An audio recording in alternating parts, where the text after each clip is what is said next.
મળતી માહિતી મુજબ સકાટા ચોકડી નજીકના એપાર્ટમેન્ટના ગ્રાઉન્ડ ફ્લોર પર આવેલા મીટર રૂમમાં શોર્ટ સર્કિટ થયું હતું.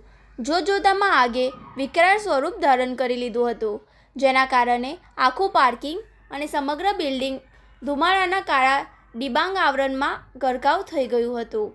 શ્વાસ લેવામાં તકલીફ પડતા અને ગભરાહટના માર્યા રહીશો જીવ બચાવવા માટે બહાર દોડી આવ્યા હતા.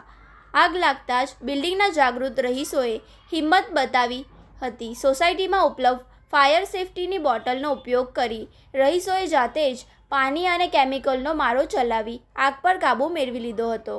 ઘટનાની ગંભીરતાને જોઈને રહીશોએ તાત્કાલિક દક્ષિણ ગુજરાત વીજ કંપનીને જાણ કરી હતી. વીજ નિગમની ટીમે તાબડતોડ લાઇન કાપી નાખીને વીજ પુરવઠો બંધ કરી દેતા આગ વધુ પ્રસરતી અટકી હતી. સદનસીબે આ ઘટનામાં કોઈ જાનહાનિ થઈ નથી, પરંતુ મીટર બોર્ડ બળીને ખાખ થઈ ગયું છે.